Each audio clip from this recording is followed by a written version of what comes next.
Hello from Canada. I want to start out today by just letting you know about an event coming up that you can either attend in person if you're in the Ottawa area or you can view online on October 23rd at 7 p.m. Eastern Time. Women's sex based rights advocate and author of the WPATH Files, Mia Hughes, will be having a discussion with trans rights activist and vile misogynist Morgane Auger at Carleton University in Ottawa.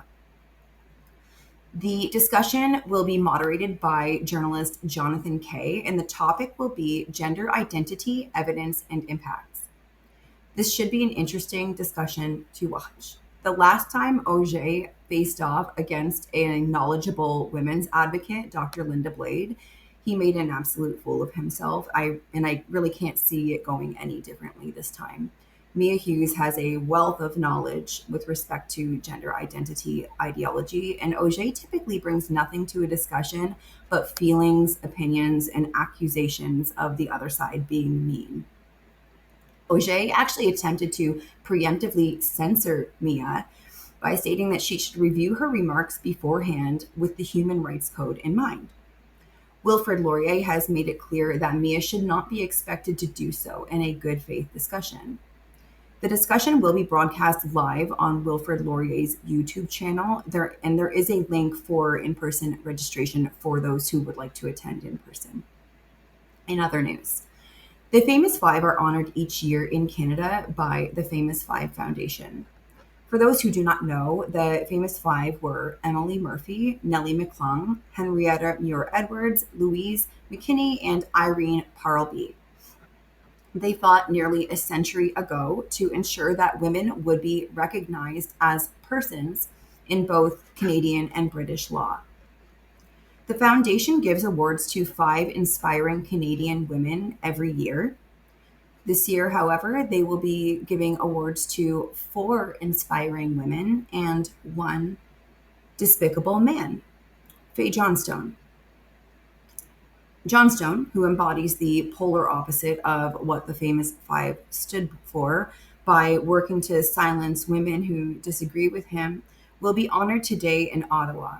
Despite the fact that Johnstone would always have been recognized as a person in Canadian law, he is pandered to by every single government funded feminist organization in Canada.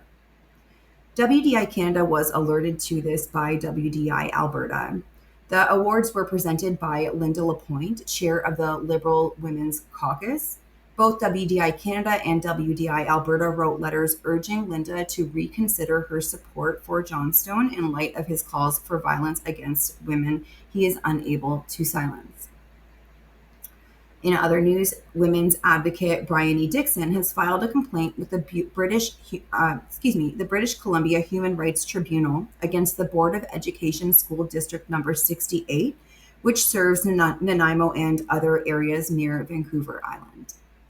The complaint argues that the school board discriminated against Bryony by barring her from the homestay program based on her political views. The district's homestay program places international students with local families while they attend school in the region.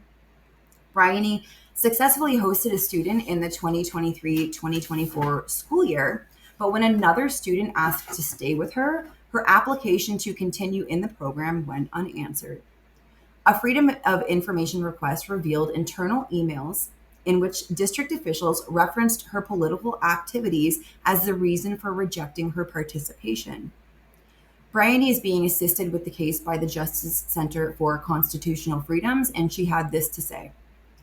Evidently, the district denies girls their voice and endeavors to bar anyone brave enough to advocate for them. The district's ongoing discrimination against me has denied female students contact with one of the few adults willing to stick their neck out for their rights to safety, dignity, and fairness. The tribunal now has to determine whether or not they will accept the complaint, and I will, of course, keep you up to date on any developments. And finally, WDI Canada has sent out template letters so that our members can contact their MPs about Bill C9, the Combating Hate Act. You will have received them in your email. I will also ensure that they're available on the WDI website. Please reach out to your MPs whether you use the templates or write letters of your own, as this bill will be detrimental to our rights to protest and speak out about the issues facing us. That's all I have for you today. Have a great day.